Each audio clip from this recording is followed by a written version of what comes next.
Welcome back to another Eye on Asia podcast. My name is Lei, and I'm here with Joko today to bring you the latest market research news and trends in Asia. In this fifth episode, we're excited to introduce a new segment to mix it up a bit. That's right. You'll get to hear one of our Springers sharing his insights and experiences working in the market research industry. We hope you'll like it. Now let's jump right in with our latest news in Asia.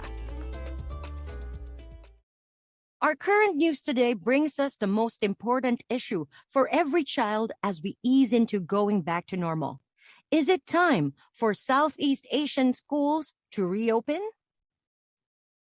A recent UNICEF East Asian Pacific article titled, "It is Time to Reopen Southeast Asia's Schools," opens up this question. Despite the ongoing pandemic, the writers of the article, Karine Holshoff and H.E. Pirkatapiola, encourage countries to rethink policies that are keeping millions of children out of school and hindering their learning process.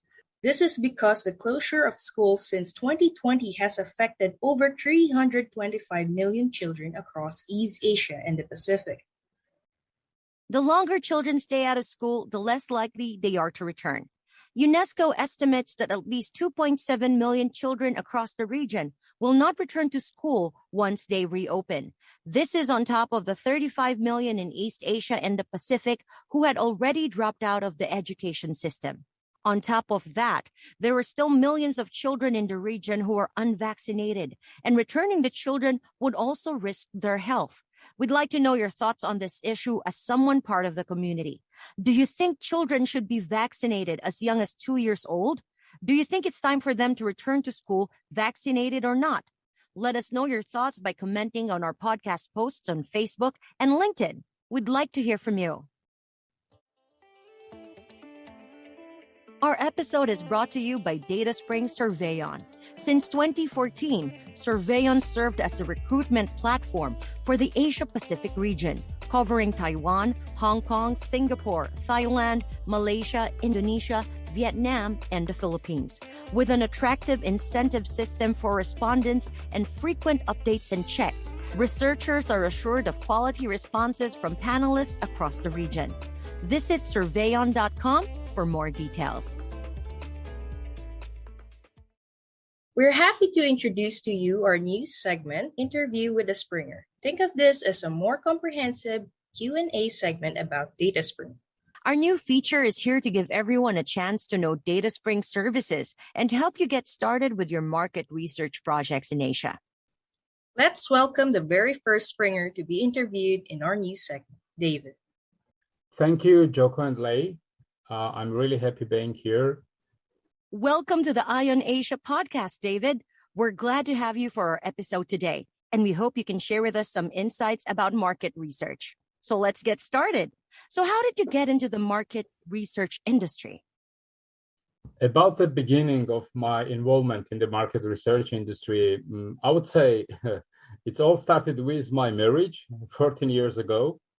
When I moved to Lithuania with my wife and soon joined the market research company, starting from the really entry role, I built my career up to the global head of one of the departments in the operations.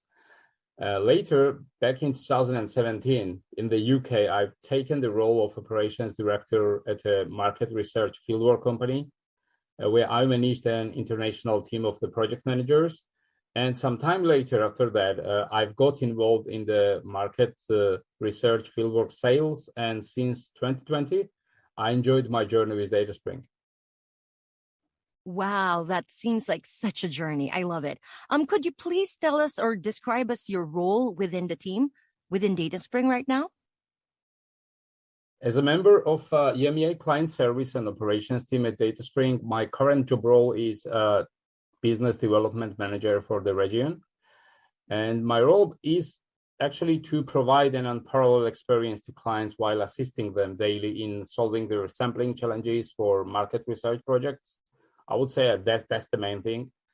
And while getting a full support from my amazing team, and I could not mention them really, it's Sad, Darl, Colleen, Aira, Trisha Lee, and other Springers.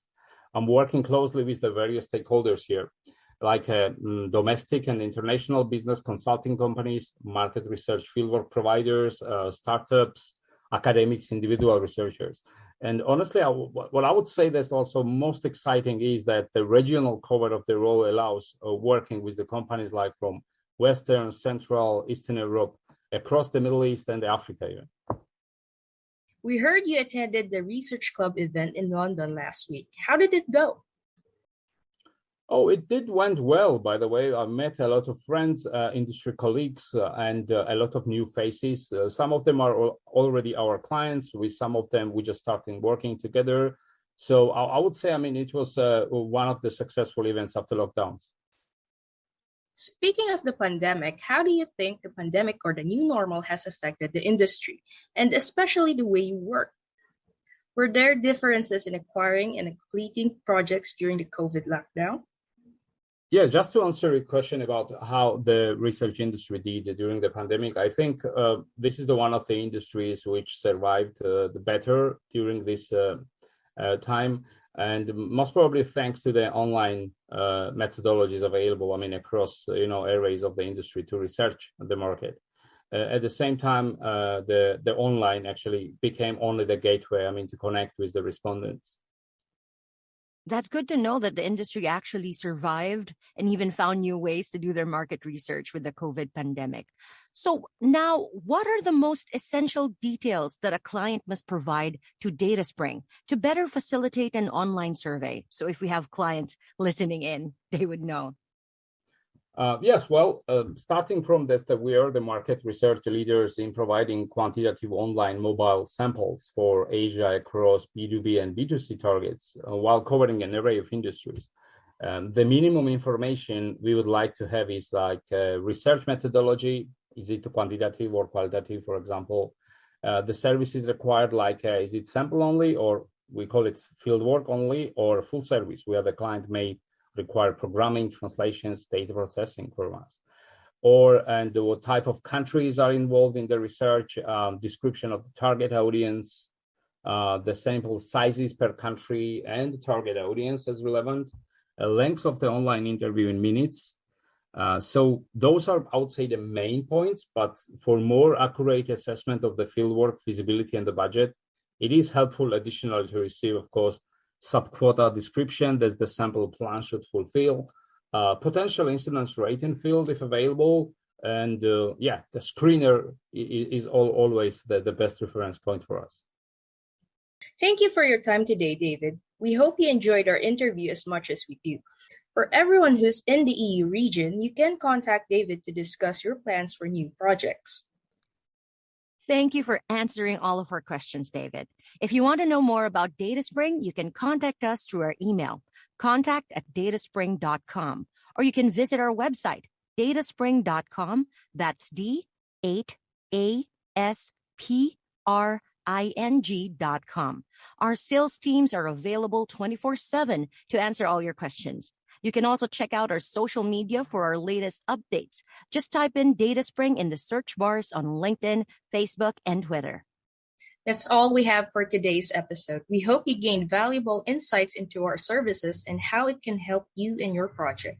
Watch out for our next episode to know more about dataSpring and Asia here on Eye on Asia. Bye for now.